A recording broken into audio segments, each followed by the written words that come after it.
الحمد لله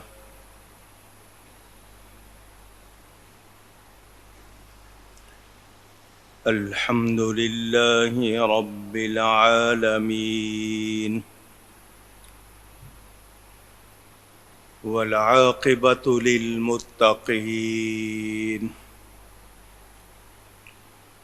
والصلاة والسلام على رسوله سيد المرسلين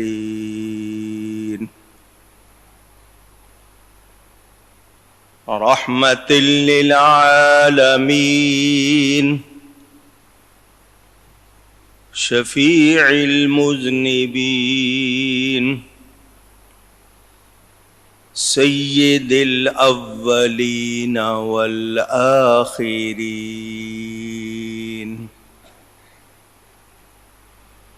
سيدنا ومولانا محمد رسول رب العالمين وعلى آله وصحبه أجمعين أما بعد فأعوذ بالله من الشيطان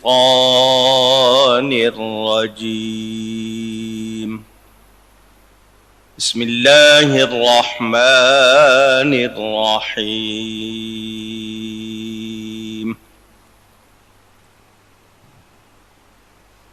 ولا تهنوا ولا تحزنوا وأنتم الأعلون إن كنتم مؤمنين صدق الله العلي العظيم. محبت کے ساتھ ایک مرتبہ دروشی پڑھ لیجئے. اللہم صل علی سیدنا و مولانا محمد معدن الجود والکرم وآلہ وصحبہ وبارک وسلم. الصلاة والسلام علیک یا رسول اللہ. الصلاة والسلام علیک یا حبیب اللہ. الصلاة والسلام علیک یا رحمة للعالمين وعلى آلك وأصحابك يا شفيع المذنبين. حمد و صلاۃ کے بعد قرآن کریم کی ایک آیت آپ کے سامنے تلاوت کرنے کا شرف حاصل کیا ہے. عیسوی تقویم جس کو آپ انگریزی کیلنڈر بھی کہتے ہیں، انگلش کیلنڈر، اس کے حساب سے آج اگست کی 14 تاریخ ہے اور پاکستانی آج کی تاریخ میں یوم آزادی، انڈیپینڈنس ڈے، یوم پاکستان منا رہے ہیں. اس موقع پر کچھ ضروری باتیں آپ کے سامنے پیش کروں گا. اللہ تعالی سے دعا ہے وہ مجھے حق بیان کرنے، ہم سب کو حق سن کر اس کو قبول کرنے، اس پر عمل کرنے اور اس پر قائم رہنے کی توفیق عطا فرمائے.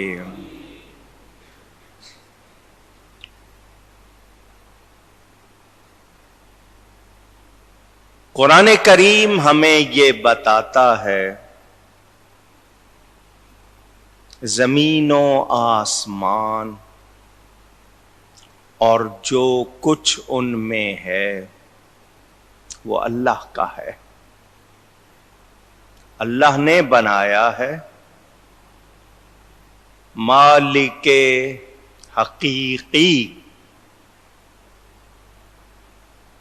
اللہ تعالی ہے۔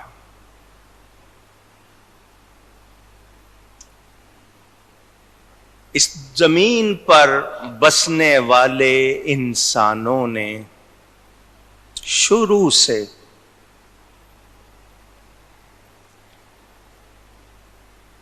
زمین پر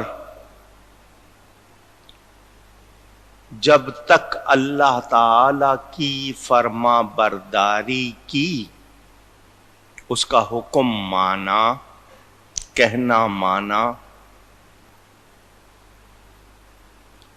اس زمین پر امن رہا،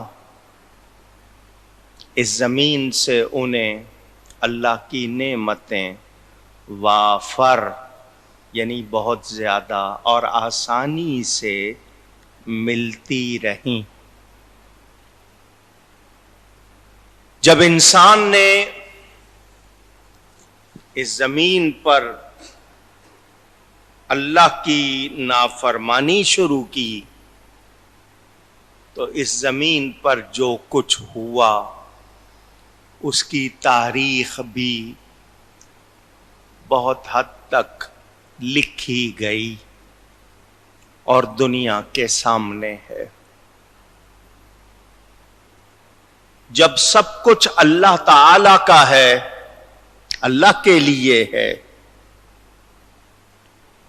تو پھر اس زمین پر نظام بھی اسی کا چلنا چاہیے تھا، مگر لوگوں نے اپنے اپنے نظام بنائے اور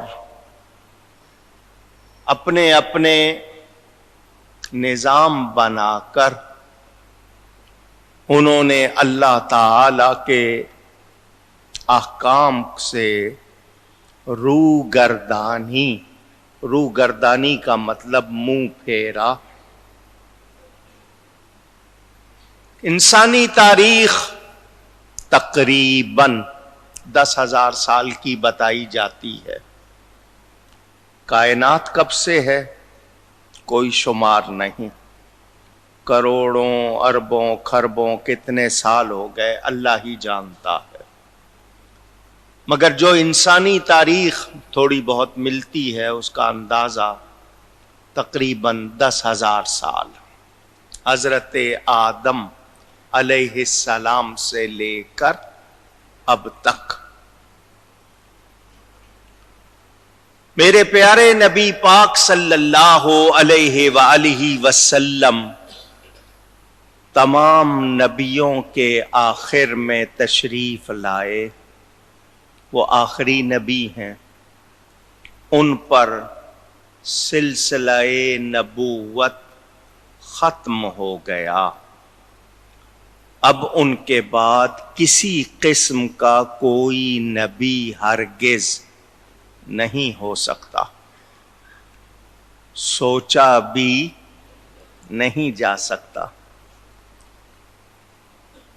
حضور اکرم صلی اللہ علیہ وآلہ وسلم کے پردہ فرمانے کے بعد خلافت علی منہاج النبوہ، نبوت کے طریقے کے مطابق خلافت نیابت خلفائے راشدین نے انجام دی۔ فرمایا اس کی مدت 30 برس، 2.25 سال کے قریب حضرت سیدنا ابو بکر الصدیق رضی اللہ تعالی، 10 سال کے لگ بھگ سیدنا فاروق اعظم رضی اللہ تعالی عنہ، 12 سال کچھ ماہ حضرت سیدنا عثمان غنی رضی اللہ تعالی عنہ، 6 سال کچھ ماہ حضرت علی کرم اللہ تعالی وجہ الکریم اور 6 مہینے حضرت سیدنا امام حسن رضی اللہ تعالی عنہ نے خلافت کے فرائض انجام دیے۔ حضور صلی اللہ علیہ وسلم نے فرمایا اس کے بعد ملوکیت ہو جائے گی، یعنی بادشاہت۔ اس تاریخ کے حوالے سے پہلے ملک صحابی رسول حضرت امیر معاویہ رضی اللہ تعالی عنہ صحابی ہے، ان کا دور ملوکیت شمار ہوتا ہے۔ پھر اس کے بعد ایک تاریخ ہے، بنو امیہ، بنو عباس، ان 2 خاندانوں کے حوالے سے ایک پوری تاریخ ہے، میں اس کی تفصیل میں نہیں جا رہا، لیکن یہ بادشاہت تھی۔ باپ کے بعد بیٹا، کبھی بڑا بیٹا کبھی دوسرا بیٹا، آپس میں جنگیں بھی ہوئیں بھائیوں کے درمیان اور دوسروں کے درمیان، وہ بھی ایک تاریخ ہے۔ کراچی شہر میں ایک بہت بڑی ہستی آرام فرما ہے، حضرت سیدنا عبداللہ شاہ غازی رحمت اللہ علیہ۔ شاید آپ ان کے بارے میں پورا نہیں جانتے ہوں گے، یہ حضرت سیدنا امام حسن رضی اللہ تعالی عنہ کی 5ویں پشت میں ہیں، یعنی ان کی 5ویں اولاد کہہ لیجئے۔ انہیں بھی یہ حالانکہ تخت و تاج چھوڑ کر آئے تھے، مگر دوسروں نے یہ سمجھا کہ یہ یہاں فوج بنا لیں گے اور فوج بنا کر پھر حملہ آور ہوں گے، انہیں شہید کیا گیا۔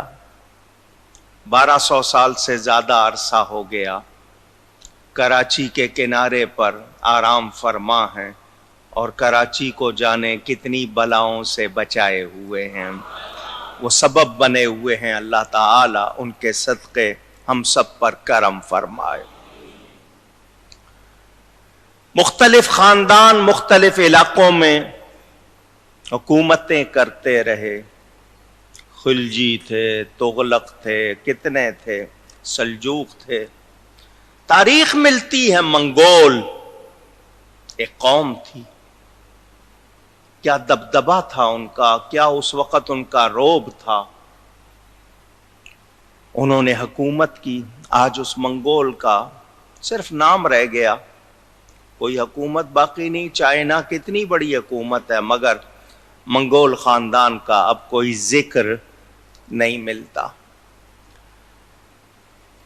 بر صغیر یا بر عظیم، بر خشکی کے ٹکڑے کو کہتے ہیں، جس کی جمع برور، دنیا میں کہتے ہیں نا 7 بر اعظم ہیں، برور اعظم، ان میں سے یہ ایشیا، اس کے ایک حصے کو بر عظیم یا بر صغیر پاک و ہند کہا جاتا ہے۔ تاریخ اٹھائیے، یہاں ہندو آبادی خاصی تھی، مگر اسی سرزمین پر افغانستان سے شہزادہ رسول آل رسول حضرت سیدنا علی حجویری المعروف حضرت سیدنا داتا گنج بخش رضی اللہ تعالی عنہ تشریف لائے، لاہور کو مرکز بنایا اور کافروں مشرکوں کو مسلمان بنایا۔ راجستھان راجپوتانہ راجے مہاراجوں کا علاقہ، اس سرزمین پر آل رسول شہزادہ رسول حضرت سیدنا معین الدین حسن چشتی اجمیری سرکار غریب نواز رضی اللہ تعالیٰ عنہ تشریف لائے اور اس سرزمین پر دین اسلام کے نور کو پھیلایا، 95 لاکھ کافروں کو مسلمان کیا۔ مسلمانوں کو اس علاقے میں حکومت ملی، یہ بر عظیم یا بر صغیر 800 سال مسلمانوں نے اس علاقے پر حکومت کی، تھوڑا عرصہ نہیں، تاریخ ہے تقریباً 800 سال۔ ہندو بھی رہتے تھے، سکھ بھی رہتے تھے، مسلمان بھی تھے، عیسائی بھی تھے، بدھسٹ بدھ وہ بھی رہتے تھے، مگر مسلمانوں کو حکومت حاصل تھی، جہاں بانی حاصل تھی۔ مسلمانوں نے ان علاقوں میں مرکز بنائے تھے جہاں ہندو آبادی زیادہ تھی، مگر امن تھا۔ کیوں کہ حکومت کرنے والوں کو جب تک عدل و انصاف سے واسطہ رہا، امن رہا۔ جب عدل و انصاف کا دامن چھوڑا، بدامنی ہوئی، بے امنی ہوئی۔ ایک تاریخ میں اس میں بھی نہیں جاتا، دور آتے رہے، بدلتے رہے۔ مغل خاندان اس سرزمین پر حکمران بنا، مغل اعظم جلال الدین اکبر نام لکھا جاتا تھا۔ اس نے تعیشات، عیش پرستی اختیار کی، یہاں تک کہ مذہب کی اس قدر توہین کی کہ خود اپنا دین ایجاد کیا، دین الہی کے نام سے۔ 9 رتن اس کے مشہور ہیں، 9 وزیر تھے جو اس نے پورے علاقوں میں سے چھانٹے تھے، جن کو کہا جاتا تھا کہ یہ بہترین دماغ ہیں، بڑے ذہین لوگ، سمجھدار، جو زیادہ انٹیلیجنٹ، شارپ کہلاتے ہیں آج کل کی زبان میں۔ اس میں ہندو بھی تھے، مسلمان بھی تھے۔ ملا دو پیازا، بیربل، ابو الفضل، فیضی جیسے نام اس میں لیے جاتے ہیں۔ اس نے ایک دین ایجاد کر لیا۔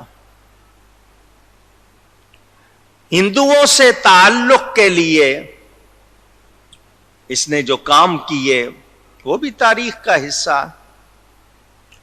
گھر میں ہندو عورتیں ہی نہیں لائے، بلکہ انہوں نے گائے کا ذبیحہ، کیونکہ گائے کو ہندو اپنی ماں کہتے ہیں، گو ماتا مشہور ہے،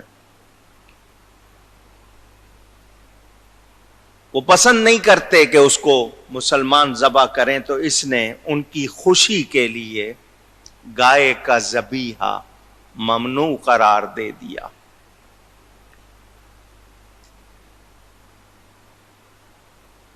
خود کو سجدہ کروانے لگ گیا۔ کہا جاتا تھا، اس کو سکھایا جاتا تھا یہ لفظ اس کے زمانے میں کہ اوپر خدا نیچے تو۔ حالانکہ ہمارا یہ نہیں کہنا کہ اوپر خدا، اللہ ہر جگہ ہے۔ آپ بھی کہیے اللہ ہر جگہ۔ یہ اوپر والا کہنا یا اوپر کہنا یہ درست نہیں ہے۔ آسمان والا کہہ سکتے ہیں آپ، عرش والا کہہ سکتے ہیں آپ، اوپر والا نہیں۔ اگر آپ یہ کہیں کہ اللہ اوپر ہے تو باقی طرف کون ہے؟ اللہ ہر جگہ ہے، ہر جگہ میں نہیں ہے، ہر جگہ ہے، ہر جگہ میں نہیں، یہ فرق ہے۔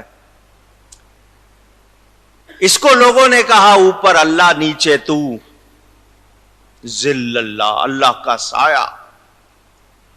جو تیرا حکم نہ مانے وہ کچھ نہیں ہے، اس کی کوئی حیثیت نہیں۔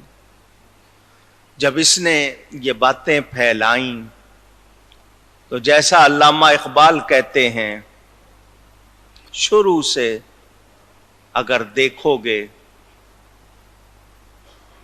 تمہیں دو قوتیں نظر آئیں گی، ایک حق کی اور ایک باطل کی۔ موسیٰ و فرعون و شبیر و یزید، این دو قوت ہر زمان آیت پدید۔ علامہ اقبال نے یہ شعر لکھا۔ تم دیکھو اگر نمرود نظر آ رہا ہے تو حضرت ابراہیم بھی نظر آئیں گے، اگر موسیٰ علیہ السلام ہیں تو پھر فرعون بھی ہے، نبی پاک صلی اللہ علیہ وسلم ہیں تو ابو جہل بھی ہے، امام حسین ہیں تو یزید بھی ہے۔ تو ہر دور میں، کیونکہ تعرف الاشیاء بازدادہا، ہر چیز اپنی ضد سے پہچانی جاتی ہے۔ رات نہ ہو تو دن کا پتہ نہیں چل سکتا، اندھیرا ہو تو روشنی معلوم، اس کا فرق معلوم ہوگا۔ اندھیرا نہ ہو تو روشنی کی حقیقت آپ سمجھ سکتے نہیں۔ بدبو سے خوشبو کا پتہ چلتا ہے، یہ چیز ہے مانی ہوئی کہ ضد سے چیز پہچانی جاتی ہے۔ جب اس نے مغل اعظم کہلانے والے اکبر بادشاہ نے دین کے خلاف اپنی آواز کو اور اپنے سلسلے کو بلند کرنا چاہا، اللہ نے اس دور میں امام ربانی، امام مجدد الفسانی، شیخ احمد فاروقی سرہندی کو کھڑا کر دیا۔ سرہند، ہند کے کنارے پر آپ کا آج بھی مزار شریف موجود ہے۔ عالم بھی تھے، عابد بھی تھے، صوفی بھی تھے۔ حضرت سیدنا خواجہ رضی الدین محمد الباقی المعروف حضرت خواجہ باقی باللہ کے مرید اور خلیفہ تھے۔ بڑا مقام، بڑا مرتبہ پایا ان کا اور شیخ محقق حضرت شاہ عبد الحق محدث دہلوی رحمت اللہ علیہ کا زمانہ ایک ہے۔ انہوں نے اکبر بادشاہ کے خلاف کلمہ حق بلند کیا۔ وہ اکبر کا آخری دور تھا، وہ مر گیا۔ اس کے بعد اس کا بیٹا ابو المظفر نور الدین محمد جہانگیر وہ بیٹھا تخت پر۔ اس کی ماں کون تھی لوگوں کو معلوم۔ اس نے بھی حرم میں اپنے ہندو عورتیں، پھر اس نے شادی کی نور جہاں سے جو ایرانی شیعہ تھی، اس پر یہ فریفتہ ہو گیا، اس سے اس نے شادی کر لی۔ اس نور جہاں نے اپنے عقائد کی تبلیغ کے لیے وہاں سے علماء بلا لیے۔ قاضی نور اللہ شوستری ایک نام ہے، اس کو بلایا ایران سے اس ملکہ نے، نور جہاں نے، اور بلا کر جہانگیر سے کہا اس کو عہدہ دو۔ اس نے اس کو قاضی جج بنا دیا۔ اس بے ایمان نے یہ سمجھا کہ مجھے ملکہ نے بلایا ہے، مجھے روکنے والا کوئی نہیں ہے، مجھے یہاں اپنا کام کرنا ہے۔ اس نے اپنے عقائد پر کتاب لکھی اور حضرت عمر فاروق رضی اللہ تعالی عنہ کے خلاف خاص طور پر بہت نامناسب گستاخانہ جملے لکھے۔ مجھے منہ پر لاتے ہوئے بھی تکلیف ہوتی ہے۔ سنی علماء گئے جہانگیر سے کہا یہ کیا ہو رہا ہے؟ اس نے اس کے خلاف اس وقت ایکشن لیا. تاریخ ہے، کتنی سچ ہے کتنی نہیں ہے میں آپ کو سنا رہا ہوں.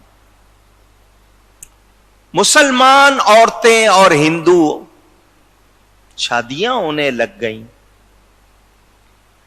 صرف شیعیت کی وجہ سے خطبوں میں سے خلفائے راشدین کے نام لینا منع کر دی ہے.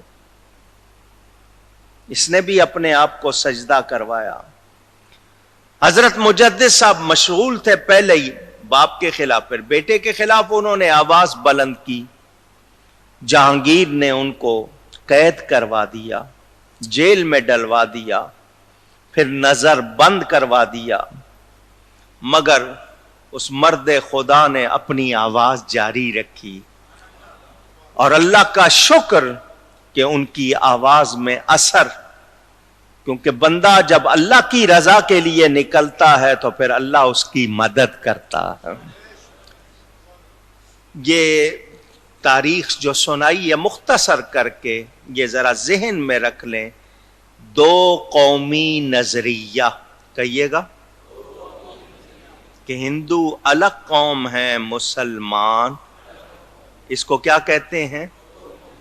اس کی بنیاد اس وقت رکھی ہے تو حضرت مجدد الفسانی نے رکھی ہے کہ ہندو الگ ہیں مسلمان اونچی کہیے. وہ مکس کرنا چاہ رہے تھے بادشاہ، نہیں سب ایک ہے، زبان ایک ہے، کلچر ایک ہے، کھانا پینا ایک ہے، رہن سہن ایک ہے، تو یہ ایک ہی ہے. انہوں نے کہا نہیں، ایسا نہیں.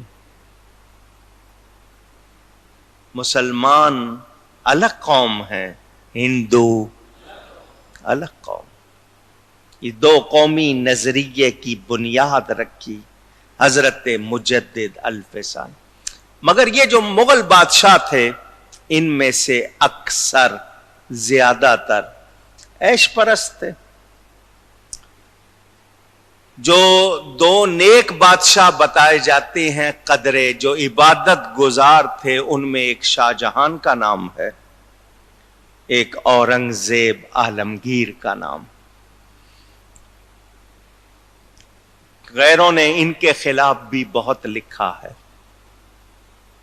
شاہ جہان کے حوالے سے کہ اس نے تاج محل بنایا لوگوں کے پیسے سے، اس کے خلاف لکھا.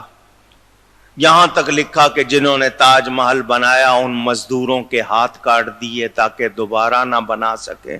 ایسی کوئی بات نہیں. آخر وقت بھی اس کو جب قلعے میں نظر بند کیا گیا، وہاں بھی مسجد میں وہ بچوں کو قرآن پڑھاتا تھا جس کا نام شاہ جہان تھا. جب اس نے تخت طاؤس بنایا، اپنے لیے تخت بنایا کہ دنیا میں بڑا بہترین تخت بنے، تخت بن گیا. تو تاریخ کے واقعات ہیں کہ جب اس نے اس تخت پر پہلا قدم رکھا، اس پر بیٹھنے کے لیے اس نے کہا میں پہلے اس پر اللہ کو سجدہ کروں گا، نماز پڑھوں گا اس پر 2 رکعت. مسجدیں ان کی یادگار ہیں. یہ لاہور کی بادشاہی مسجد، اس کو عالمگیری مسجد کہتے ہیں نا، اورنگزیب عالمگیر کی بنائی ہوئی. جامع مسجد دہلی، پھر یہ شالامار باغ وغیرہ، یہ ان لوگوں کی یادگاریں، عمارتیں بنائیں. انہوں نے یونیورسٹیاں اس زمانے میں نہیں بنائی، لیکن فتاوی عالمگیری اورنگزیب عالمگیر نے کتنے علماء اس کام پر لگائے اور وہ فتاوی تیار کیا جو آج تک کام آ رہا. بہرحال ان کا ایک دور تھا. ان کے جانشین اور زیادہ عیش پسند ہوئے.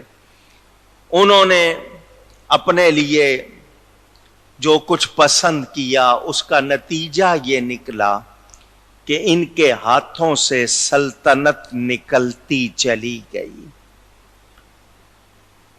وہ ہندوستان جس پر 800 سال انہوں نے حکومت کی تھی، اور ان کا دبدبا تھا.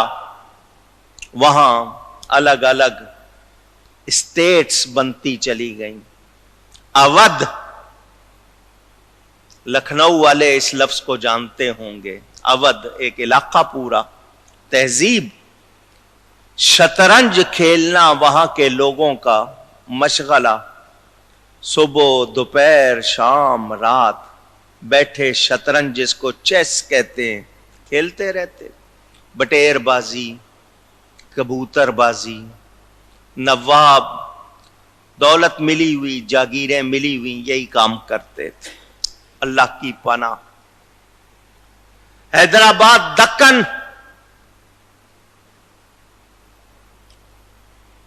اس کے حوالے سے بھی تاریخ ہے پوری تلنگانہ کی اور دوسری. وہاں بھی نواب تھے، کچھ نے بڑے کام کیے وہاں پر. اسلامی کتب چھاپی.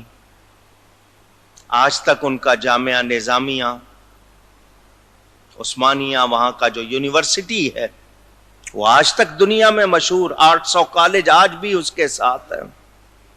پیپر ویٹ، کاغذ دبانے کے لیے آپ کے ہاں کوئی نہ کوئی پتھر کوئی چیز رکھتے ہیں، وہ بھی ان کے ہاں ہیرا ہوتا تھا. 400 گرام کا ہیرا. نواب کے لیے اتنے وہاں پر سلسلے. یہ تعیشات مسلمانوں کے لیے نہیں تھے، لیکن جب مسلمان ان میں پڑ گئے، نتیجہ کیا نکلا؟ امور سلطنت ان لوگوں نے غفلت برتی. عوام کے مسائل، لوگوں کے حقوق ادا نہیں کیے. نتیجے میں ان کا وہ سلسلہ بھی قائم نہیں رہا. برطانیہ، انگلیشیا، انگلینڈ، جس کو وہ اینجل لینڈ کہتے ہیں، فرشتوں کی زمین. انگلینڈ کا مطلب کہتے ہیں فرشتوں کی زمین. اپنے حساب سے وہ انہوں نے جب یہ ہندوستان کا حال دیکھا، ساری غذائیں ہندوستان سے آتی ہیں، کپڑے ہندوستان میں بنتے ہیں، مسالے ہندوستان سے آتے ہیں، ہیرے جواہرات پر قبضہ ہندوستان کا ہے. انہوں نے کہا اس پورے ملک کو فتح کیا جائے، قابو کیا جائے، یہ سب کچھ ہمارا ہو جائے گا. ان کے لیے مشہور تھا کہ ان کا وہ سلسلہ ہے کہ ان کی حکومت میں اتنی سلطنت ہے کہ سورج غروب نہیں ہوتا. یعنی ایک علاقے سے دوسرے علاقے میں چلے جاؤ تو سورج پھر بھی رہتا ہے، اور وہ سب ان کا علاقہ. چال چلی انہوں نے ایسٹ انڈیا کمپنی، تجارت کے نام سے ایک کمپنی. میں بہت ہی مختصر کر کے، میں درمیان میں بہت کچھ چھوڑ گیا ہوں کیونکہ اتنی تفصیل کا ٹائم نہیں ہے، نہیں تو بہت وقت لگ جائے گا.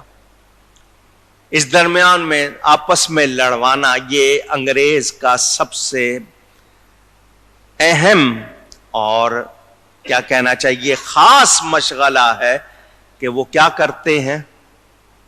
آپس میں لڑواتے ہیں. کیا کرتے ہیں؟ اونچی گئی ہے. اس کا نام انہوں نے رکھا ہے ڈیوائڈ اینڈ رول. لوگوں کو تقسیم کرو اور ان پر حکومت کرو. وہ آپس کے جھگڑوں میں لگے رہیں گے، تم ان پر حکومت کرتے رہنا. اب یہاں سے آپ سمجھتے جائیے کیا کیا ان کی چالیں تھیں. اہل حدیث نامی فرقہ، نواب صدیق حسن خان بھوپالی، بڑا نام ہے اہل حدیث میں، بہت وہ اس کو اپنا پتہ نہیں کیا کیا خطاب دیتے. اس شخص کی شادی انگریز کے حکم سے ملکہ بھوپال سے ہوتی ہے. اس شخص کی شادی، بھوپال ریاست تھی، اس کی ملکہ سے اس شخص کی شادی کروائی جاتی ہے اور ہندوستان میں وہابیت پھیلائی جاتی ہے. دھڑا دھڑ وہابیت کی کتابیں چھپتی ہیں. ادھر اسماعیل دہلوی، جس کو بالا کوٹ کا یہ لوگ شہید کہتے ہیں، شاہ اسماعیل دہلوی، یہ حضرت شاہ ولی اللہ کی اولاد میں سے ہے، مگر ناخلق، بگڑ جانے والا۔ اس کو بھی انگریزوں نے خریدا۔ اس شخص نے کتاب چھاپی جس کا نام ہے تقویت الایمان، ایمان کو قوت دینے والی، حالانکہ اس میں قاف کی جگہ فے ہونا چاہیے۔ کیا ہونا چاہیے؟ کیا ہو جائے گا؟ تقویت الایمان، ایمان کو اٹھا دینے والی کتاب، فوت کر دینے والی کتاب۔ اس میں اس نے اللہ کی، نبی کی ایسی توہین کی، معاذ اللہ، چمار تک کا لفظ استعمال کیا نبی کے لیے، معاذ اللہ۔ کتاب آج بھی ملتی ہے، مفت بانٹتے ہیں وہ۔ یہ کیوں ہوا میں آپ کو ہر سال سناتا رہتا ہوں، موقع آیا پھر سنانے کا، میں نے آپ کو بتانا ہے۔ ایک طرف ایمان کے حوالے سے، ایک طرف سیاسی، معاشرتی اور معاشی حوالے سے۔ مسلمان حکمران تھے، ان کو تعیشات میں ڈالا گیا، شراب میں لگایا گیا، لڑکیوں میں لگایا گیا، سرکاری درباری ملا لے کر فتوے نکلوائے گئے، تیرے لیے یہ بھی جائز ہے، تیرے لیے یہ بھی جائز ہے۔ ایسٹ انڈیا کمپنی تجارت کے نام پر آئی، مقصد تجارت نہیں تھا، مقصد، آواز آئے، مقصد کیا تھا؟ جائزہ لو، لوگوں کا حال دیکھو، معائنہ کرو، ہمیں بتاؤ کہ اس ہندوستان کو کیسے قابو کرنا ہے۔ اس ایسٹ انڈیا کمپنی نے بتایا جی یہاں ہندو بھی ہیں، بدھ بھی ہیں، مسلمان بھی ہیں، ساری جتنی قومیں ہیں یہ سب ہیں، مسلمانوں کی حکومت ہے، کہ مسلمانوں کو کس طرح توڑا جائے، کس طرح کمزور کیا جائے، مسلمانوں کو کس طرح ناکام بنایا جائے۔ بظاہر تجارت کی باتیں ہو رہی ہیں، اندر سارا اپنا کام ہو رہا ہے، رپورٹیں تیار ہو رہی ہیں۔ اس زمانے میں یہ موبائل فون نہیں تھے، اتنی سہولتیں نہیں تھی، بجلی اتنی عام نہیں تھی، ان کے جو بھی رابطے تھے جیسے تھے، سمندری سفر زیادہ ہوتا تھا، آ رہے ہیں جا رہے ہیں، رپورٹیں کر رہے ہیں، بھجوا رہے ہیں۔ ایجادات ابھی اتنی نہیں تھی، لیکن پھر بھی ان لوگوں نے اپنے آپ کو باخبر رکھنے کے لیے جتنے ذرائع تھے اختیار کیے ہوئے تھے۔ رپورٹ تیار ہو گئی کہ مسلمان دینی لحاظ سے کیسے ہیں، معاشی لحاظ سے کیسے ہیں، کھانا پینا، اوڑھنا پہننا، چلنا پھرنا، رشتے ناتے کیا ہیں، یہ ساری چیزیں، رسم و رواج۔ مسلمانوں میں دو چیزیں ہیں، ایک جذبہ جہاد ہے، ایک عشق رسول ہے۔ یہ دو چیزیں بہت ہیں، اور میں نے کہا نا میں مختصر کر رہا ہوں، پھیلا نہیں رہا۔ علماء اور پیروں سے تعلق بہت زیادہ ہے، پانچوں ٹائم مسجد جاتے ہیں، مدرسے ہیں، پیر ہیں، وہ ان کو اسلام میں مضبوط کرنے کے لیے تاکید کرتے ہیں، نبی سے وابستہ کرتے ہیں، جوڑتے ہیں، نبی کا نام چومتے ہیں، یہ لوگ نبی پر جان مال قربان کرنے کے لیے تیار رہتے ہیں، موت کو پسند کرتے ہیں، اللہ کی راہ میں جان دینا زندگی سمجھتے۔ یہ ساری رپورٹیں تیار ہو گئیں، ایک زمانہ لگا۔ کام ان کا جاری ہے، بندے پھیلاتے جا رہے ہیں، وہ اپنے ارد گرد ساری کارروائیاں ہو رہی ہیں۔ مسلمان، میں نے آپ کو بتایا اودھ والے کیا کر رہے تھے، مانا وادر، جونا گڑھ، ریاستیں مسلمانوں کی، ان کے ہاں نواب کے لیے سونا، ریشم، یہ سب کچھ جائز ہوا تھا، سب کر رہے تھے۔ مسلمانوں کی تعلیمی سلسلے بہت زیادہ نہیں تھے۔ مغلوں نے عمارتیں بنائی تھیں، یونیورسٹیاں، جامعات اتنی نہیں بنائی تھی، مدرسے تھے، مسلمان سیکھ رہے تھے، جس طرح مدرسے مساجد میں دوسری جگہوں پر، لیکن وہ شکوہ، وہ شان و شوکت جو مسلمانوں کی وہ نہیں تھی۔ کھیل تھے، موسیقی تھی، دوسرے سلسلے تھے۔ انگریز نے ساری رپورٹ کے بعد ان کا کام یہ، جو کرتے ہیں لکھتے ہیں، جو کرتے ہیں وہ آج بھی ان کے پاس سارا ریکارڈ رکھا، یہ کیا، یہ کیا، یہ کیا۔ انہوں نے کہا کیا کرنا چاہیے، کہ طے پایا کہ مسلمانوں کو ان کے عقائد میں کمزور کیا جائے گا تو اعمال میں خود بخود کمزور ہو جائیں گے۔ یہ جو عمل زیادہ کرتے ہیں نا، یہ عقیدوں کی مضبوطی کی وجہ سے ہے۔ ان کے عقیدے ڈھیلے کر دو، ان کے خیالات بدل دو تو عمل میں خود بخود سست ہو جائیں گے۔ یہ دیکھیں، غیر آپ کے لیے ہر وقت تیاریاں نوٹ کرتے رہتے ہیں آپ کو، آپ سمجھتے ہیں نہیں دنیا، آپ سو رہے ہیں، وہ آپ کی ایک ایک بات نوٹ کر رہے ہیں۔ 50 سال کے وہ منصوبے بناتے ہیں، آپ کو پتہ بھی نہیں چلتا۔ ہمارا پڑھا لکھا آدمی زیادہ سے زیادہ یہ کہ انٹرنیٹ چلانے لگ جاتا ہے، ان کی باتوں کو نوٹ کرنا، ان پر نظر رکھنا، کون کرتا ہے یہ کام؟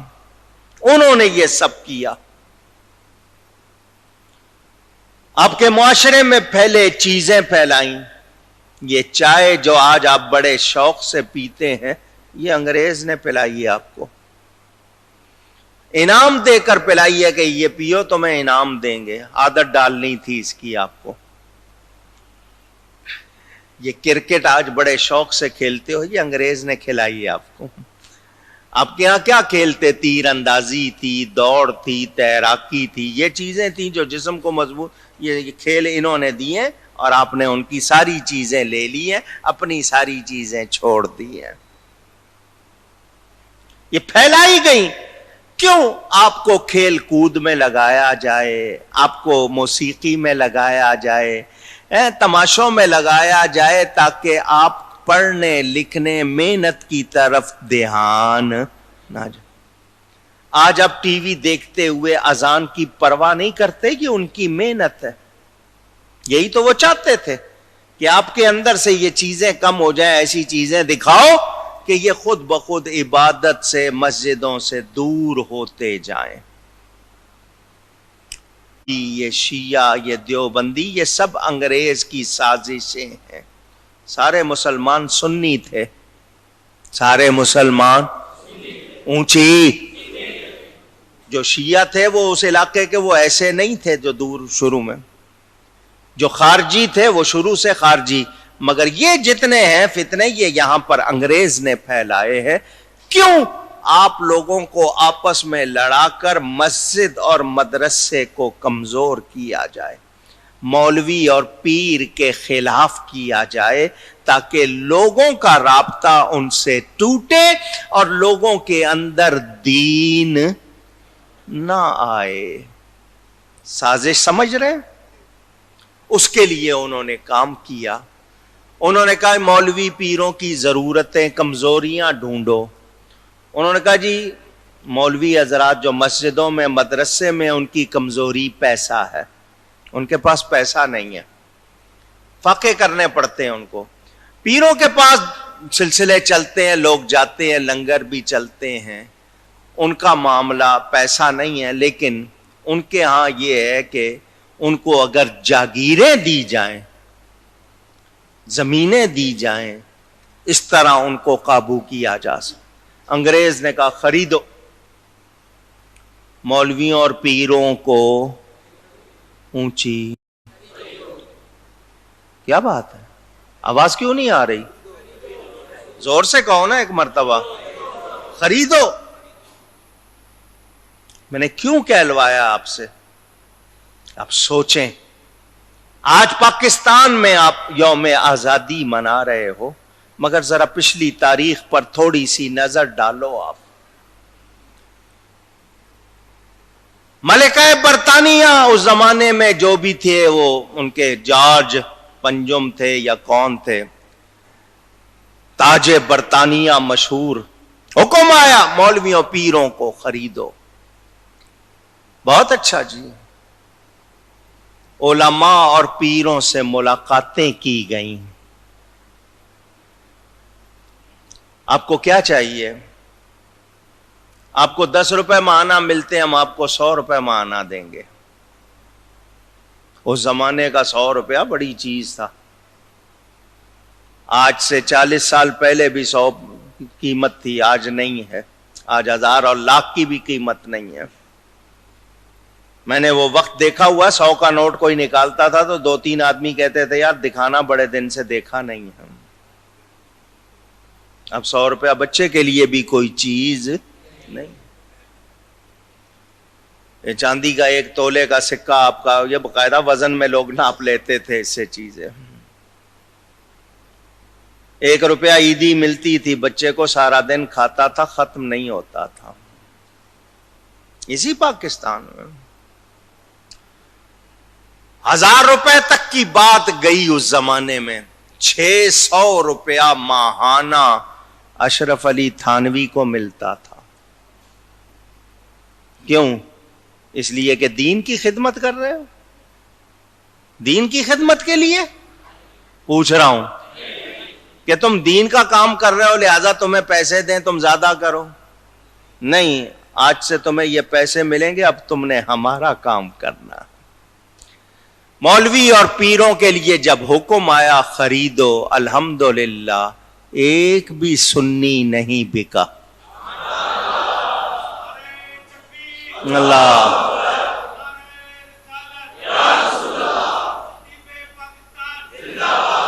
صرف وہ بکے جو وقت کے بندے تھے.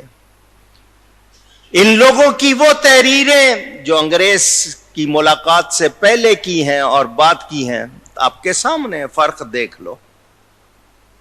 یہ لوگ بکے. ان کی کتابوں میں لکھا ہوا ہے انگریز اللہ کی رحمت ہے. میں کسی پر الزام نہیں لگا رہا. مسجد میں بیٹھا ہوا ہوں، جمعے کا دن ہے. میرا مقصد آپ کو کسی سے نفرت دلانا نہیں ہے، آپ کو حقیقت بتانا. انگریز کی حکومت کو اللہ کی رحمت کہنے والے کیا نبی کے وفادار ہو سکتے؟ پوچھ رہا ہوں آپ سے. اور کیا کیا لفظ لکھے ہوئے ان کے پاس، ان کی کتابوں میں انگریز کے لیے، آپ خود پڑھ لیجئے. مسلمانوں کے لیے ایک خاص ماحول بنا دیا گیا. بادشاہوں کا حال دیکھ لیا تھا، یہ سارے معاملات دیکھ لیے تھے انہوں نے. فوج جو بنائی گئی اس میں مسلمان بھی ہیں، سکھ بھی ہیں، ہندو بھی ہیں، عیسائی بھی ہیں، دوسرے بھی ہیں. 1857 کی جنگ آزادی جس کو یہ غدر بولتے ہیں، اس کی تاریخ پڑھو. سور کی چربی استعمال کی گئی کارتوسوں پہ. مسلمانوں سے کہا گیا اس کو دانت سے کاٹو. سازشیں دیکھ رہے ہیں آپ کس کس طرح آپ کو. میں نے کہا نا اگر میں ساری تفصیل میں جاؤں اور آپ کو ایک ایک واقعہ سناؤں تو آپ کو پتا چلے. اب تو کتنے واقعات پر فلمیں بن گئی ہیں، کہانیاں لکھی جا چکی ہیں، ناول آ چکے ہیں، تاریخ کی کتابیں موجود ہیں. مسلمانوں کے گروہ بنا دیے گئے، لڑوا دیا گیا. ایک طرف وہابیوں کو اہل حدیث نام الاٹ کیا گیا. کس نے الاٹ کیا؟ انگریز نے. کس نے؟ کیا مسلمان کو اپنا نام انگریز سے لینا؟ لفظ وہابی کو گالی سمجھتے ہیں. ہمیں اہل حدیث نام دیا جائے. انگریز نے الاٹ کیا. شمس العلماء یہ ٹائٹل ان مولویوں کو دیا گیا جو بکے. جاگیریں دی گئیں، زمینیں دی گئیں. کس لیے؟ مسلمانوں کی قوت ٹوٹ جائے. تقویت الایمان کتاب لکھ کر نبی کے عشق کے خلاف سازش کی گئی. ادھر دوسرا مسئلہ تھا جذبہ جہاد کا. نبوت کا جھوٹا دعوے دار کھڑا کیا گیا. مرزا غلام احمد قادیانی. یہ کس نے بنایا ہے اس کو؟ انگریز نے. کتاب لکھی تحذیر الناس. محمد قاسم نانوتوی صاحب کتاب لکھتے ہیں کہ خاتم النبیین کا معنی آخری نبی نہیں ہے. رستہ کھول دیا، دروازہ کھول دیا. ابھی وہ آہستہ آہستہ آنا تھا، مرزا نے چھلانگ لگا دی اور نبوت کا اعلان کر دیا. مسلمانوں کے ٹکڑے کیے جا رہے ہیں. مسلمانوں کو نبی کے خلاف بنانے کے لیے باتیں کی جا رہی ہیں. کوئی لکھ رہا ہے نبی مر کر مٹی میں مل گئے. کوئی کہہ رہا ہے نبی کا حق صرف زندگی تک ہے، اس کے بعد نہیں ہے. کسی نے لکھ دیا شیطان کا علم نبی سے زیادہ ہے. نبی کی محبت نکالو. لوگوں سے کہو نبی عام آدمی کی طرح ہوتا ہے. یہ سازشیں ہوئیں. اس دور میں اللہ نے میرا آپ کا دین بچانے کے لیے اعلی حضرت کو پیدا کر دیا.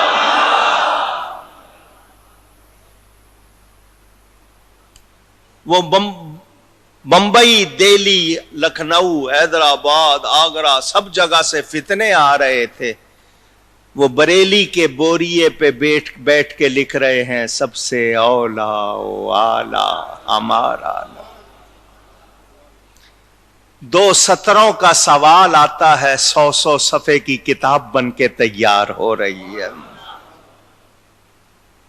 صبح شام دن رات وہ ادھر ہمارے عقائد کی حفاظت کر رہے ہیں. ادھر علامہ ڈاکٹر محمد اقبال حکیم الامت کہلاتے ہیں، شاعر مشرق. وہ اٹھے. ان کے ساتھ اس دور کے آپ لوگوں کو دیکھیں گے، مسلمانوں کے کچھ لوگ ان حالات کو بھانپتے ہوئے کہ سیاسی طور پر مسلمانوں کے خلاف سازشیں ہو رہی ہیں، وہ لوگ اٹھے. کانگریس کے نام سے ایک پارٹی بنائی گئی.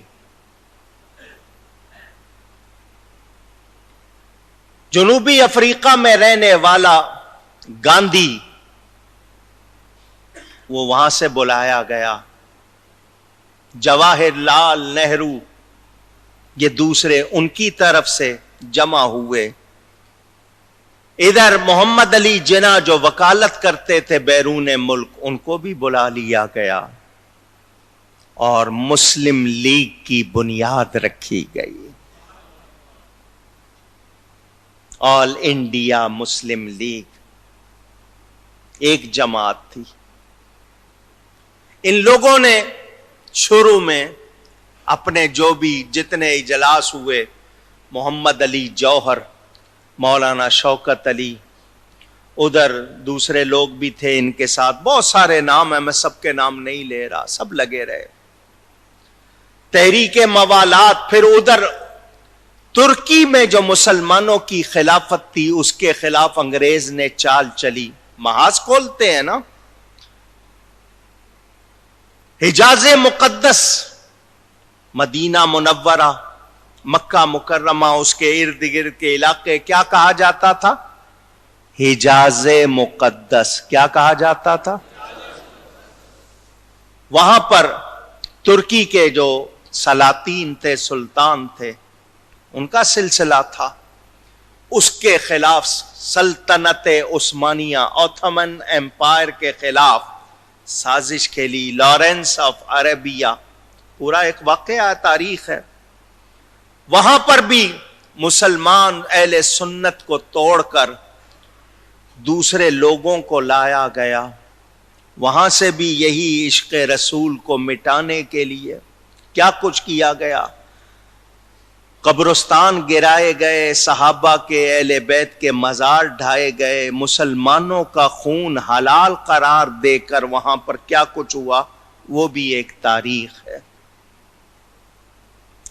یہ جو گھیرا گیا مسلمانوں کو صرف اس لیے کہ سچا مسلمان جب تک رہے گا وہ کافروں کے خلاف کام کرے گا، مسلمانوں کو سچا نہ رہنے دو تاکہ ان کو کافروں کا خیال ہی نہ آئے، آپس میں ہی لڑتے رہیں. یہ تھی سازش. لڑوایا گیا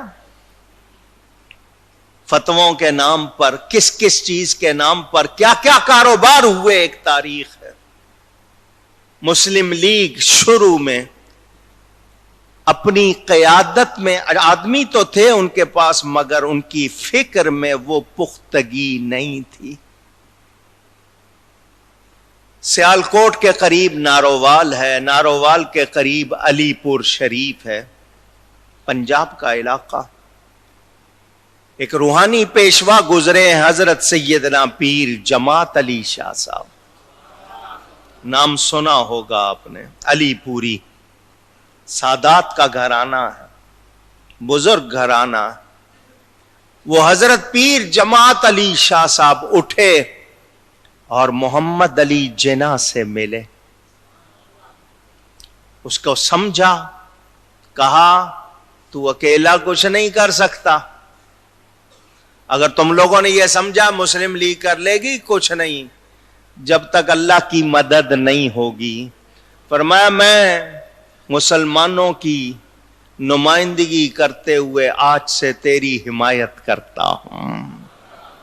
سب سے پہلے انہوں نے حمایت کی، پھر توسا شریف، زکوڑی شریف، بھرچونڈی شریف، شرخ پور شریف، آلو مہار شریف، یہ تمام گدیاں، مانکی شریف، یہ سارے پیر اٹھے اور قائد اعظم سے کہا تم اکیلے نہیں، تم نے مقدمہ لڑنا ہے، تم وکیل ہو، ہم سب مسلمان ساتھ ہیں. ان اولیاء نے جس وقت آواز اٹھائی، بچہ بچہ تحریک پاکستان کا سپاہی بن گیا. گھر گھر تحریک چلی. کیا مرد، کیا عورتیں، کیا بچے، کیا جوان، کیا بوڑھے. ایک تاریخ ہے، پڑھیں. بات جو اس وقت آئی سامنے، اب جو میں خلاصہ کرنے لگا ہوں، میں نے یہ تھوڑی سی جھلک دکھائی. مسلمان کہلانے والے موجود تھے، مگر انگریز کی سازش کے لڑواؤ، چنانچہ پھر لڑوایا گیا. ایک طرف فتویٰ آیا کہ ہمیں ہندوستان میں آزادی نہیں ہے، اب انگریز آ گیا ہے، ہمیں اسلامی تعلیمات کے مطابق عدالت ہمارے پاس نہیں ہے، ہمارے اپنے قوانین نہیں ہیں، تو ہمیں آزادی چاہیے تاکہ قرآن و سنت کے احکام کے مطابق ہمارے فیصلے ہوں. دوسرا، یہاں پر مسلمانوں کو تعلیمی اداروں میں اور گورنمنٹ ملازمتوں میں ترجیح نہیں دی جاتی، مسلمانوں سے بدسلوکی ہو رہی ہے. کاروبار کے حوالے سے بیاج یعنی سودی کاروبار کا بنیے نے ایسا جال پھیلایا ہوا ہے، وہ کسی مسلمان کو اٹھنے نہیں دیتے.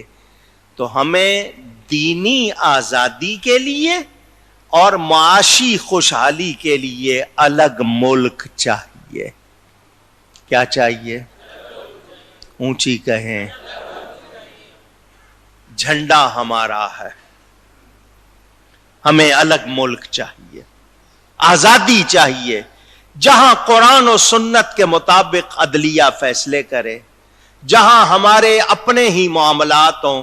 یہ نہ ہو کہ جی یہ مسلمان ہے، اس کو داخلہ نہیں ملے گا، یہ پڑھ نہیں سکتا، یہ عہدہ نہیں لے سکتا. کاروبار کرنے کے لیے اس کو جناب ہندو کا محتاج بنایا جائے. یہ چیزیں ہم برداشت نہیں کریں گے. ہمیں الگ ملک چاہیے. ہندو الگ قوم ہے، مسلمان. گاندھی نے کتنی چالیں چلی اور کتنے لوگ گاندھی کی آندھی میں بہہ گئے. یہ بھی ایک تاریخ ہے. ہمیں کسی سے کوئی ذاتی طور پر جھگڑا نہیں ہے، ہمارا مسئلہ ایمان کا ہے. تحریک پاکستان کے قائد اعظم محمد علی جناح اردو بھی صحیح نہیں بول سکتے تھے، ساری تعلیم انگریزی میں ہوئی تھی. اپنا ان کا ایک مزاج تھا، لیکن اولیاء اور علماء نے ان کو صحیح طور پر رہنمائی کر کے بتا دیا کہ منزل کیسے ملے گی. بنارس، آج کل نیا نام وارانسی ہے، بڑا مشہور شہر ہے انڈیا کا بنارس. وہاں سنی کانفرنس ہوئی، پورے انڈیا سے مسلمان علماء پیر جمع ہوئے. وہ ایک تاریخی کانفرنس تھی. ہر گدی کے وہاں شہزادے موجود تھے، ہر علاقے کے عالم موجود تھے. اس میں علماء اہل سنت کا یہ اعلان تاریخی ہے کہ اگر محمد علی جناح کسی وجہ سے پاکستان کا مطالبہ چھوڑ دیں یا دستبردار ہو جائیں گے، ہم سنی پاکستان لے کے رہیں گے. یہ علماء اہل سنت اور مشائخ کا اعلان. جلال پور شریف اور دیگر گدیوں سے، پیر میر علی شاہ صاحب اور دیگر گدیوں والوں نے کہا ہمارے پاس لاکھوں کارکن ہیں، سارے سپاہی بن جائیں گے. ہم نے اب پاکستان لیے بغیر پیچھے ہٹنا. اونچی. میرے والد صاحب بھی اس وقت 17-18 سال کی عمر مسلم لیگ کے اجتماعات میں جاتے تھے، نظمیں پڑھتے تھے اور شعلہ بیانی کرتے تھے. لوگوں نے محنت کی. سنی علماء، کیا کہہ رہا ہوں ایک بار پھر، سنی علماء پاکستان کر رہے تھے. کانگریسی علماء کافرستان اور پلیدستان بول رہے تھے. قائد اعظم کو کافر اعظم، پاکستان کو پلیدستان اور کافرستان کہہ رہے تھے. کسی پر الزام نہیں لگا رہا. مکالمت الصدرین کتاب کا نام ہے، چھوٹی سی کتاب ہے، بازار میں ملتی ہے. یہ جنہوں نے محمد علی جناح کی نماز جنازہ پڑھائی تھی، ان کی قبر بنی ہوئی ہے یہاں اسلامیہ کالج کے پاس پکی. شبیر احمد عثمانی، دیوبندی عالم، محمد علی جناح کی نماز جنازہ پڑھائی تھی. ان کی لکھی ہوئی کتاب ہے وہ. انہوں نے خود لکھا ہے کہ دیوبندی علماء کس طرح پاکستان کی مخالفت کر رہے تھے. ہمارے اہل سنت کے 98% علماء اور مشائخ پاکستان کے حامی، ان کے 98% پاکستان کے مخالف. جو بتا رہا ہوں یہ حقیقت ہے. ہمارے 98% پاکستان کے حامی، ان کے 98% پاکستان کے مخالف. انہوں نے باقاعدہ کام کیا، انگریز اور ہندو کے ساتھ مل کر کام کیا، مسلمانوں کے خلاف کیا. کیا کیا سازشیں کی. دہلی کی جامع مسجد کے ممبر پر ہندو لیڈر کو بٹھایا ان لوگوں نے، مسجد کے ممبر پر ہندو کو لا کے بٹھایا، ان کی جے جے کی انہوں نے۔ میں جو باتیں کر رہا ہوں آپ کو بتانے کے لیے، میرے یہ نوجوان جو آج ابھی 20-25 سال کی عمر کے ہیں، انہوں نے تاریخ نہیں پڑھی، ان کو شاید ان کے ماں باپ نے تفصیل بھی نہیں بتائی ہوگی، اور یہ پاکستان اللہ کی نعمت ہے۔ جو اس کے خلاف بات کرے اسے کبھی اچھا نہ سمجھنا۔ یہ رب نے عطا کیا کیسے؟ ذرا پڑھو جا کے کیا کچھ ہوا، ہمارے بڑوں نے تو اپنی آنکھوں سے دیکھا۔ ایک تحریک شروع ہو گئی، ادھر یہ کانگریسی درباری ملا تھے، ادھر مسلم لیگ تھی، ہر پیر اور ہر عالم کے ہاں سے آواز اٹھ رہی تھی، پاکستان کا مطلب کیا؟ لا الہ الا اللہ محمد الرسول اللہ۔ آدھا کلمہ نہیں، یہ آدھا کلمہ بعد میں کیا، انہوں نے کلمہ آدھا کیا، ملک بھی آدھا کر دیا، پورا کلمہ پڑھا جاتا تھا۔ یہ آواز اٹھتی تھی کہاں سے؟ سنیوں کے ہاں سے، پاکستان کا مطلب کیا؟ لا الہ الا اللہ محمد الرسول اللہ صلی اللہ علیہ وسلم۔ معاشی خوشحالی اور دینی مقصد، یہ دو باتیں تھیں۔ گھر گھر تحریک چلی، عورتوں نے زیور لٹا دیے، لوگوں نے تن من دھن کی بازیاں لگائیں پاکستان کے لیے۔ ایک ہی بات قائد اعظم سے کہہ دیا، اس مطالبے میں لچک نہیں آنی چاہیے، لچک نہیں آنی چاہیے۔ بالآخر نظر آ گیا کہ اب انگریز کو ہندوستان میں جگہ مل سکتی نہیں۔ انگریز کو جانا تھا۔ لارڈ ماؤنٹ بیٹن، اس کی جو لیڈی تھی نہرو کے اور اس کے تعلقات کے حوالے سے، ہماری آزادی نامی کتاب میں ابوالکلام آزاد خود لکھتا کہ نہرو کے اور ماؤنٹ بیٹن کی لیڈی کے جو تعلقات تھے، سازشیں، گرداسپور، آزاد کشمیر، یہ کشمیر جس کو اب مقبوضہ بنایا ہوا ہے، انہوں نے قبضہ کیا ہوا ہے، ان سب علاقوں کے بارے میں، حیدرآباد کے بارے میں، بنگال کے بارے میں تقسیم پر بہت ہی ناانصافیاں ہوئیں۔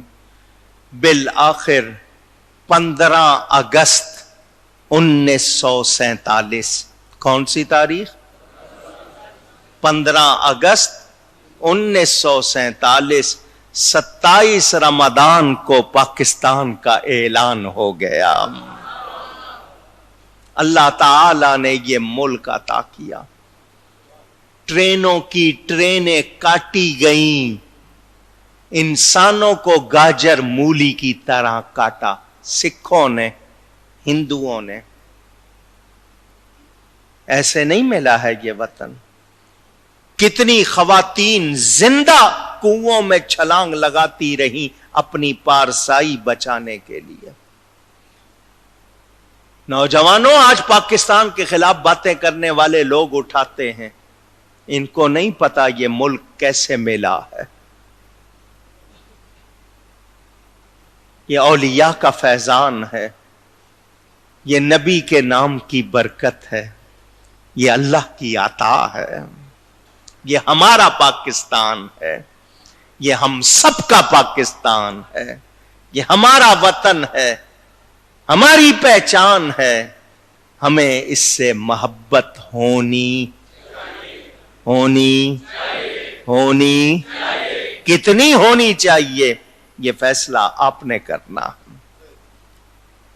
آج فلسطین کے پاس زمین نہیں ہے، فلسطینی دنیا بھر میں ہے، وطن نہیں ہے ان کے پاس۔ ان سے پوچھو، یہ وطن اللہ نے دیا ہے، اس کی قدر کرو۔ یہ جو بہاریں ہیں آپ کو مل رہی ہیں، یہ وطن نہیں ہوگا تو یہ مل سکتی نہیں۔ انڈیا میں مسلمان ہیں، کیا حال ہے ان کا؟ ہر بات پر ان پہ شک کیا جاتا ہے۔ آپ آزاد ہو، آپ دوسرے درجے کے شہری نہیں ہو۔ کسی اور ملک میں جاؤ تو آپ کا درجہ کم ہو جاتا ہے، یہاں آپ اول درجے کے شہری ہو، آزاد ہو۔ کتنی آزادیاں ہیں، کتنی رحمتیں، دنیا کا بہترین فروٹ آپ کو یہاں دیا جاتا ہے، دنیا کے بہترین موسم آپ کو یہاں ملتے ہیں۔ کسی ملک میں جاؤ ٹھنڈ ہی ٹھنڈ ہے، گرمی نہیں ہے، کہیں گرمی ہے ٹھنڈ نہیں ہے، کہیں گرمی بہت زیادہ ہے ٹھنڈ برائے نام۔ سارے موسم آپ کو، سارے پھل آپ کو، دریا آپ کو ملے ہوئے، ہوائیں فضائیں، بہترین خطے ملے ہوئے ہیں، آزادی ملی ہوئی ہے۔ اس نعمت کی قدر کرو، بے قدری سے پھر نعمت چھن جاتی ہے، پھر رہتی نہیں ہے۔ آپ کے لوگوں نے عدل و انصاف نہیں کیا، مشرقی پاکستان آپ سے جدا ہوا۔ اب ہم کہیں بلوچی ہیں، کہیں پٹھان ہیں، پنجابی ہیں، مہاجر ہیں، براوی ہیں، سندھی ہیں، میمن ہیں، گجراتی ہے، کچھ نہیں ہے، ہم مسلمان ہیں۔ پہلے مسلمان ہیں، پھر انسان ہیں، پھر پاکستانی ہیں۔ پاکستان کے معاملے میں ہمیں کوئی منفی بات برداشت، اونچی جو پاکستان کا دشمن ہے وہ ہمارا دشمن ہے۔ میں بلوچ بعد میں ہوں پہلے پاکستانی، میں پنجابی بعد میں ہوں پہلے پاکستانی، میں سندھی بعد میں ہوں پہلے پاکستانی۔ یہ سوچ چاہیے۔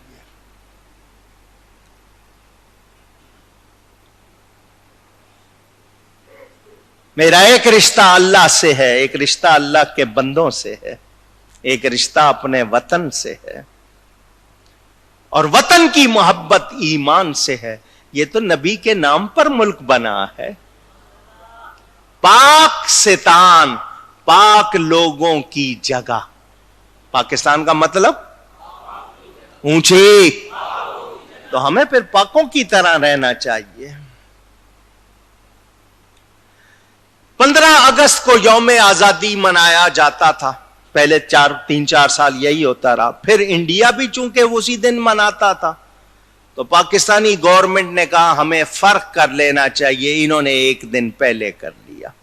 اصل تاریخ 15 اگست ہے، پھر کیا کر لی 14 اگست، ان سے فرق رکھنے کے لیے۔ یہ انگریزی تاریخ ہے، مگر اسلامی تاریخ تو کوئی نہیں بدل سکتا نا۔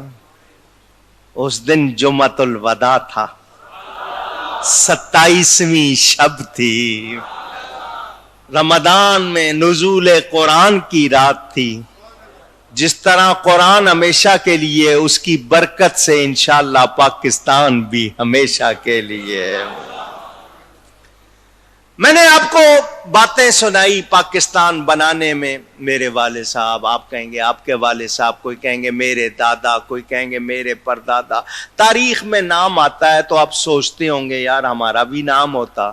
تو سنو، اگر ان کا نام پاکستان بنانے میں آ رہا ہے، میرا آپ کا نام پاکستان بچانے میں آنا چاہیے۔ ہم سب کو پاکستان بچانے کے لیے محنت کرنی چاہیے۔ فوج ہے یا اسٹیبلشمنٹ، انتظامیہ، پولیس ہو، رینجرز ہو، کوئی اسکواڈ ہوں، ملازم پیشہ لوگ ہوں، تاجر ہوں، مزدور ہوں، کسان ہوں، سب ایک ہیں، سب پاکستانی ہیں، سب کا پاکستان ہے۔ ہمیں ایک دوسرے کو ہرگز اجازت نہیں دینی کہ وہ اس پاکستان کو نقصان پہنچائے۔ یہ میری آپ کی ڈیوٹی ہے، ہر ایک کو آنکھیں کان کھلے رکھنے۔ آپ کا بیٹا ہو، بھائی ہو، کوئی ہو، آپ دیکھیں وہ پاکستان کے خلاف کام کر رہا ہے، آپ کہیں رشتہ بعد میں ہے، میرا وطن پہلے ہے، یا تو سیدھا ہو جا ورنہ اس کو سزا دلوائی جائے، کیونکہ ہم نے ملک بگاڑنا نہیں ہے۔ کرپشن، رشوت ہے، بھتہ ہے، ناجائز منافع خوری ہے، غلط اشیاء بنانا، جعلی چیزیں بنانا، یہ اسلحہ سازی وغیرہ، یہ سب جو کچھ ہم کرتے ہیں یہ وطن سے دشمنی ہے یا نہیں ہے؟ اونچی۔ تو پھر مجھے اور آپ کو سوچنا ہے میں کس طرح اس وطن کا حق ادا کروں، اس وطن کو پہچانوں۔ یہ میری پہچان ہے۔ باہر کے ملکوں میں جاؤ، کہیں آپ کو جھنڈا نظر آ جائے، آپ کو کتنی خوشی ہوتی ہے، آپ کو اندازہ نہیں۔ اب پی آئی اے ہماری ایئر لائن ہے، دنیا کے کسی ایئرپورٹ پہ ہونا تو یہ پی آئی اے لکھا ہوا نظر آ جائے، خوشی ہوتی ہے یار اپنے وطن کی ہے، بھلے وہ سلام بھی نہ کریں، لیکن وطن سے محبت، وطن کی چیز کے لیے کیا ہے؟ خاک وطن است از ملک سلیمان خوشتر۔ اگر آپ کو حضرت سلیمان علیہ السلام جیسی بادشاہی مل جائے، کہنے والے نے کہا اس بادشاہی سے وطن کی خاک بہتر ہے، کیونکہ تم سے وہ بادشاہی ہو سکتی نہیں، وہ نبی طے کر گئے، تم سے ہو سکتی نہیں، اور تمہیں وہ سارا مل بھی نہیں سکتا۔ تم اس کی لالچ میں رہو گے، تمہیں نہیں پتا وطن کی مٹی جو ہے کتنی اچھی ہے، اور پھولوں کے اوپر جان دینے والوں، وطن کا کانٹا ان پھولوں سے بہتر ہے۔ باہر کے ملکوں میں جانے والوں، تعلیم کے لیے جا رہے ہو، کسی ہنر کو سیکھنے کے لیے جا رہے ہو، تجارت کے لیے جا رہے ہو، لیکن آپ لوگ تو جا کے وہاں رہتے اور رہ کر انہی کے اندر ڈھل جاتے ہیں، تو آپ اپنی پاکستانیت قربان کر دیتے ہیں۔ بہت کم ہوتے ہیں جن کے اندر وطن کا جذبہ ہوتا ہے، کیونکہ آپ کی اولاد وہاں ہوئی، اس کو کیا پتا ہے پاکستان کیا ہے۔ یہ پاکستان ہم سب کی ماں، یہ سونی دھرتی ہے، یہ اللہ کی عطا ہے، یہ ہماری پہچان ہے، ہمیں اس کی قدر کرنی ہے۔ ووٹ دیتے وقت دیکھو کون مسلمان ہے، اللہ رسول کا بھی وفادار ہو، وطن کا بھی وفادار۔ جس میں بو پائی جاتی ہے، نہیں فرقہ واریت کی، نہیں جی یہ پٹھان ہے، یہ جاہلیت کے تعصبات، یہ بلوچی ہے، وہ پنجابی ہے، یہ سندھی ہے۔ کیا سندھیوں، پنجابیوں، بلوچوں، پٹھانوں سب نے پاکستان کے لیے کام نہیں کیا تھا؟ اونچی۔ تو آج یہ تفریق کیوں؟ میرے نبی نے تو یہ نہیں سکھائی ہم کو۔ اور پھر اس پاکستان میں ہم کیا کیا برائیاں کرنے لگ گئے، حرام گدے بیچنے لگ گئے، کتے بیچنے لگ گئے، چوہے بیچنے لگ گئے، غلیظ اشیاء بیچنے لگ گئے، جعلی دوائیں بنانے لگ گئے۔ اس لیے بنایا تھا پاکستان، دنیا کے 2 ٹکے کمانے کے لیے جو یہ حرکتیں کرتے ہیں ان کو کچھ بھی ملتا نہیں ہے۔ قائد اعظم پاکستان بننے کے 1 سال کے بعد چلے گئے، تحریک پاکستان کا قائد اعظم کہا جاتا ہے انہیں، تو چلے گئے۔ مولانا محمد بخش مسلم لاہور میں اہل سنت کے بہت بڑے عالم تھے، تحریک پاکستان کے بڑے رہنما، ان کا حوالہ، ان سے سنی ہوئی بات، یہ نہیں کہ ان کی لکھی ہوئی، ان سے ڈائریکٹ سنی ہوئی بات۔ وہ قائد اعظم محمد علی جناح سے ملتے رہتے تھے، ان کی ملاقات رہتی تھی۔ مولانا محمد بخش مسلم صاحب بتاتے تھے قائد اعظم کیسے مسلمان تھے۔ وہ کہہ رہے تھے ان کو دینی باتوں کی تفصیل نہیں آتی تھی، نہیں سیکھی تھی، اتنی مسائل اتنے نہیں جانتے تھے، مگر بڑے اچھے وکیل تھے۔ تو مولانا محمد بخش مسلم صاحب کہتے ہیں میں نے قائد اعظم سے پوچھا دنیا میں ہر عدالت میں آپ اپنا مقدمہ جیتتے رہے ہو، قیامت کے دن کیا کرو گے؟ خود اپنے ذاتی مقدمے کے بارے میں سوچا ہے؟ تو یہ مولانا محمد بخش مسلم کے الفاظ کہ قائد اعظم نے کہا میں وہاں بھی اپنا مقدمہ جیت جاؤں گا. ان کا وہ کیسے؟ تو مولانا صاحب کے الفاظ کہ قائد اعظم نے کہا مجھے اللہ کی ایک ایسی بات معلوم ہو گئی ہے جس کے بعد مجھے یقین ہے میں جیت جاؤں گا. ان کے الفاظ تو ان کے حساب سے تھے لیکن میں ترجمانی کر رہا ہوں کہ مجھے اللہ کی ایک ایسی بات معلوم ہو گئی ہے, مجھے پتا ہے میں مقدمہ جیت جاؤں گا. مولانا نے کہا کیا بات معلوم ہو گئی ہے؟ تو یہ مولانا محمد بخش مسلم کے الفاظ میں ممبر پر بیٹھا ہوا ان کے حوالے سے سنا رہا ہوں کہ قائد اعظم نے کہا مجھے یہ معلوم ہوا ہے جب اللہ کے حبیب کا نام آتا ہے اللہ مہربان ہو جاتا ہے. اللہ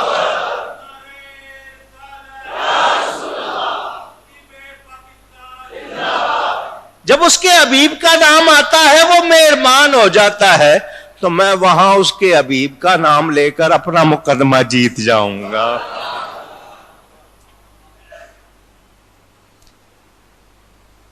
قائد اعظم کا نکاح کس نے پڑھایا تھا؟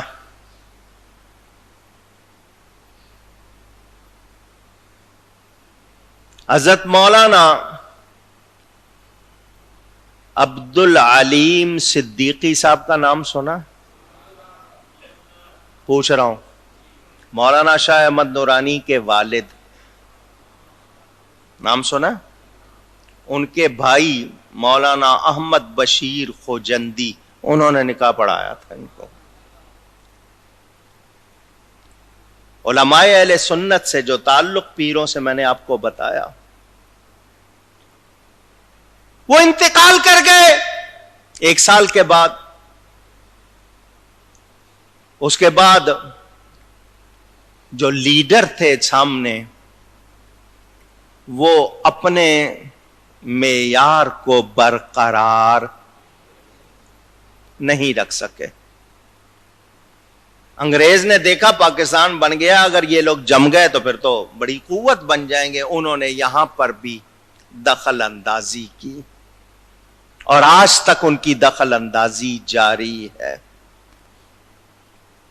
منزل انہیں ملی جو شریک سفر نہ تھے. وہ کانگریسی پاکستان کے مخالف جنہوں نے قائد اعظم کو کافر اعظم, پاکستان کو پلیدستان کہا, یہاں آ کے ہیرو بن گئے. یہاں سارے کے سارے آ کے سیاسی جماعتیں بنا کے حکومتوں میں پہنچ گئے. اب بھی بیٹھے ہیں اور خود کہتے ہیں ہم پاکستان بنانے کے گناہ میں شریک نہیں تھے. تو بیٹھے ہوئے اب بھی.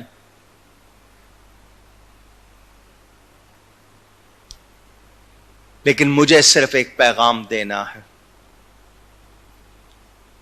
تحریک پاکستان کے قائد اعظم محمد علی جناح تھے, مگر اس پوری کائنات کے قائد اعظم تو میرے نبی پاک صلی اللہ علیہ وسلم. میرا آپ کا ایمان کمزور نہیں پڑنا چاہیے. آج سے ہم نے ایک عہد کرنا ہے. ہم اہل سنت پاکستان بنانے میں بھی شریک تھے, ہم اہل سنت آج پاکستان کو بچانے میں بھی آگے ہوں گے, اور پاکستان کے کسی مخالف سے ہم کبھی دوستی نہیں کریں گے. پاکستان کے مخالف کی کبھی حمایت نہیں کریں. اب پاکستان کی تعمیر, بہت سے لیڈر کہتے ہیں نیا پاکستان. اب نیا پاکستان کون سا ہوگا؟ جس میں میرے نبی کا نظام ہوگا, جس میں اہل بیت کا احترام ہوگا, جس میں صحابہ کرام کا احترام ہوگا, اولیاء کرام کا احترام ہوگا. ہمارے اصلی روحانی بادشاہ آج بھی موجود داتا صاحب ہیں. ہمارے بابا فرید موجود ہیں. جس دھرتی پہ ایسی ہستیاں آرام فرما ہوں اگر ایسے لوگ جو ان سے وابستہ ہیں اکٹھے ہو جائیں پھر اس پاکستان کی طرف کوئی میلی نگاہ نہیں اٹھا سکتا، مگر آپ کے پاس لیڈرشپ نہیں ہے، قیادت نہیں ہے، اب بکھرے ہوئے، یہ فلاں مولوی کا گروپ ہے، یہ فلاں پیر کا گروپ ہے، یہ چیزیں نہیں، سنی سنی ہے، سنی سنی جو سنی ہے، سچا سنی ہے وہ ہمارا ہے، وہ دعوت اسلامی میں ہو، وہ جماعت اہل سنت میں ہو، وہ کسی سنی تنظیم میں ہو، اصلی سنی ہے وہ اونچی، وہ پیر سیال کا مرید ہو، وہ پیر گولڑا کا مرید ہو، وہ کسی پیر کا مرید ہو، وہ سب ایک ہیں، وہ سب چشتی ہوں، نقشبندی ہوں، قادری ہوں، سہروردی ہوں، وہ سب ہاں، جس کے عقیدے میں فرق ہے وہ ہمارا، جو گستاخوں کا حامی ہے وہ ہمارا، جو گستاخوں کے پیچھے نماز پڑھتا ہو، اس کو جائز سمجھتا ہو، ان کو اچھا سمجھتا ہو، وہ ہمارا۔ یہ ہم نے نئی سوچ بنا کے اب سارے سنیوں کو ایک ہونا ہے۔ اب آپ نے تیاری کرنی ہے، بلدیاتی انتخاب ہوں، صوبائی ہوں، قومی ہوں، صرف سنیت کے نام پہ آگے چلو۔ ہم نے نیا پاکستان وہی بنانا ہے جو نبی کے نظام کے لیے بنایا گیا تھا۔ ہماری فوج ہماری ہے، گڑبڑ کرے گی تو ہم اسے ٹھیک کریں گے، کوئی غلط فیصلے کرے گی تو ہم اسے سمجھائیں گے، ہماری فوج ہے، غیر کی نہیں ہے، لیکن اس کی بدنامی نہیں ہونے دیں گے، اس کو بگڑنے نہیں دیں، وہ ہمارے ہیں۔ ان کے اگر کوئی آفیسر غلطی کرتے ہیں تو ساری فوج کو تو نہیں ہم کچھ کہیں گے، ان آفیسروں کی اصلاح کی جائے۔ زخم لگ جائے تو پھر زخم صاف کرنا پڑتا ہے، آپریشن ہو رہا ہے، ضرب عزم صفائی کے لیے ہے، ہم نے سب نے ساتھ دے کر صفائی کرنی ہے۔ 14 اگست مناتے ہوئے جھنڈے لہرا رہے ہو، اچھی بات ہے، چراغاں کر رہے ہو، اچھی بات ہے، قومی ترانہ پڑھ رہے ہو، اچھی بات ہے، مٹھائیاں کھلا رہے ہو، اچھی بات ہے، خوشیاں کر رہے ہو، اچھی بات، مگر صرف یہ سبز رنگ بکھیر دینا کافی نہیں ہے، اپنے اندر وطن کی محبت اس طرح ڈالنی ہے کہ ہم نے پاکستان کی دشمنی یا پاکستان کا دشمن برداشت کرنا۔ میرے آپ کے گھروں میں جب انڈیا کی فلمیں، انڈیا کے نغمے، سب کچھ وہ چلے، ہم ہندی زبان پسند کرنے لگ جائیں، ان کے طور طریقے اپنانے لگ جائیں، تو بولو پھر یہ پاکستان کی محبت ہوگی؟ سوچنا ہے، سوچنا ہے۔ آج اپنے نبی سے عہد کرو، جس کی برکت سے یہ وطن ملا کہ حضور جیئیں گے تو آپ کے نظام کے لیے جیئیں گے، آپ کی غلامی میں جیئیں گے، آپ کے غلام بن کر جیئیں گے، جو آپ کا غلام ہوگا وہی ہمارا امام ہوگا۔ یہ عہد کرنا۔ میں نے بہت سی باتیں نہیں کی، ساری رات سوچتا رہا، صبح اتفاق سے جمعہ آیا، یوم پاکستان ہے، بڑی سخت باتیں کتابوں کے حوالے نکالے سناؤں، میں نے کہا نہیں، مجھے لوگوں کو محبت کا پیغام دینا ہے۔ میں نے اسی حوالے سے مختصر سا آپ کے سامنے خاکہ پیش کیا۔ میں پھر کہہ رہا ہوں، یہ اللہ کی نعمت ہے، پاکستان اللہ کی جو مانتا ہے وہ کہے پاکستان اللہ کی نعمت ہے۔ بے قدری کریں گے تو کھو دیں گے، اس کی قدر کرو۔ یہ زبان کے، قوم برادری کے تعصبات کی گنجائش نہیں، اور ہمیں اہل سنت کو اور زیادہ مثالی ہونا ہے، کیونکہ ہمارے بڑوں نے اس کے لیے محنت کی ہے، قربانی دی ہے۔ اللہ ان تمام شہداء، ان اہل ایمان جنہوں نے تحریک پاکستان کے لیے قربانی دی، اللہ ان کی مغفرت فرمائے۔ وہ تمام ایمان والے جنہوں نے پاکستان کی حفاظت کے لیے قربانی دی، اللہ ان کی مغفرت فرمائے۔ ہم ان سب کو سلام کرتے ہیں، ان کی قربانیاں، ان کا خون آج ہمارے لیے آزادی ہے، ہمارے لیے نعمت بنا۔ اللہ تعالی ہم سب کو اس وطن کی قدر کرنے کی توفیق عطا فرمائے۔ ہم ہندوستان سے آئے ہیں، ہم نے ہندوستان کو بھولانا نہیں ہے۔ میرے نبی پاک صلی اللہ علیہ وسلم مکہ سے ہجرت کر کے گئے تھے، مکہ واپس لیا یا نہیں لیا؟ ہم نے سب نے مسلمان بن کر اتنی تعداد ہو جانا ہے کہ ہمارا وہ وطن بھی ہمیں ملے، وہ وطن بھی ہم نے ایمانی کوشش کرنی ہے، دنیا کو بتا دینا ہے مسلم ہے ہم، وطن ہے سارا جہاں ہمارا۔ مسلم ہے ہم، وطن ہے سارا جہاں ہمارا۔ یہ سارا جہان اللہ نے ہمارے لیے بنایا ہے، تو ہمیں ایسا مسلمان بننا ہے کہ سارے علاقے جتنے ہیں سب کے ہاں سے ایک ہی آواز آئے، سب سے اولا و اعلی ہمارا نبی۔ گفتگو میں مجھ سے کوئی غلطی ہوئی ہو اللہ کی بارگاہ میں توبہ کرتا ہوں۔ وآخر دعوانا ان الحمد للہ رب العالمین۔